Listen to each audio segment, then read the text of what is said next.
ವೀಕ್ಷಕರಿಗೆಲ್ಲ ನಮಸ್ಕಾರ, welcome to my YouTube channel. Bigg Boss Kannada season 2ರ live ಪ್ರಕಾರ ನೋಡೋದಾದ್ರೆ ಬಿಗ್ ಬಾಸ್ ಸ್ಪರ್ಧಿಗಳೆಲ್ಲರೂ ಕೂಡ ತಮ್ಮ ಬ್ಯಾಗ್ಗಳನ್ನ ಪ್ಯಾಕ್ ಮಾಡಿಕೊಂಡು ಒಂದೇ ಸಾಲಿನಲ್ಲಿ ನಿಂತಿದ್ದಾರೆ. ಇನ್ನು ತಾವು ಬಟ್ಟೆಗಳನ್ನ ಪ್ಯಾಕ್ ಮಾಡಿರುವಂಥ ಬ್ಯಾಗನ್ನು ಬಿಗ್ ಬಾಸ್ ಗೇಟ್ ಬಳಿ ಇಟ್ಟು ವಾಪಸ್ ಬರಬೇಕು. ಯಾರ ಬ್ಯಾಗು ಅಲ್ಲಿಂದ ವಾಪಸ್ ಬರುತ್ತೋ ಅವರು ಸೇಫ್ ಅಂತಾನೆ ಹೇಳ್ಬೋದು. ಇನ್ನು ಈ ವೀಕಲ್ಲಿ ತಮ್ಮನ್ನು ತಾವು ಸೇವ್ ಮಾಡ್ಕೊಳ್ಳೋದಕ್ಕೆ ಯಾವುದೇ ರೀತಿಯ ಟಾಸ್ಕ್ನ ಕೊಟ್ಟಿಲ್ಲ. ಇಡೀ ಮನೆ ಕೂಡ ನಾಮಿನೇಟ್ ಆಗಿದೆ, ಅದು ಕೂಡ ನಿಮಗೆಲ್ಲ ಗೊತ್ತಿರುವಂಥ ವಿಷಯ.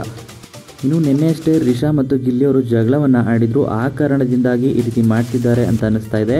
ಆದರೆ ಮಿಡ್ ವೀಕ್ ಎಲಿಮಿನೇಷನ್ ಇರೋ ಕಾರಣದಿಂದಾಗಿ ಒಬ್ಬ ಸ್ಪರ್ಧಿ ಎಲಿಮಿನೇಟ್ ಆಗೋದು ಖಚಿತ. ಇನ್ನು ಈ ವಾರದ ಮಿಡ್ ವೀಕ್ ಎಲಿಮಿನೇಷನಲ್ಲಿ ಯಾವ ಸ್ಪರ್ಧಿ ಮನೆಯಿಂದ ಹೊರ ಹೋಗ್ತಿದ್ದಾರೆ ಅಂತ ನೋಡೋದಾದರೆ ಮಾಳು ನಿಪನಾಳ ಅವರು ಬಿಗ್ ಬಾಸ್ ಮನೆಯಿಂದ ಮಿಡ್ ವೀಕ್ ಎಲಿಮಿನೇಷನ್ ಆಗಿ ಹೊರ ಬಂದಿದ್ದಾರೆ ಅನ್ನೋ ಮಾಹಿತಿ ಇದೆ. ಏನೆಲ್ಲ ಆಗ್ತಿದೆ ಅಂತ ಕಾದು ನೋಡಬೇಕು. ಇನ್ನು ಈ ವಿಡಿಯೋ ಇಷ್ಟ ಆಯಿತು ಅಂದರೆ ಲೈಕ್ ಮಾಡಿ. ನಿಮ್ಮ ಪ್ರಕಾರ ಮಿಡ್ ವೀಕ್ ಎಲಿಮಿನೇಷನಲ್ಲಿ ಯಾರು ಹೋಗಬೇಕಿತ್ತು ಅಂತ ನಿಮ್ಮ ಅನಿಸಿಕೆಯನ್ನು ಕಮೆಂಟ್ ಮೂಲಕ ಕಮೆಂಟ್ ಮಾಡಿ ತಿಳಿಸಿ.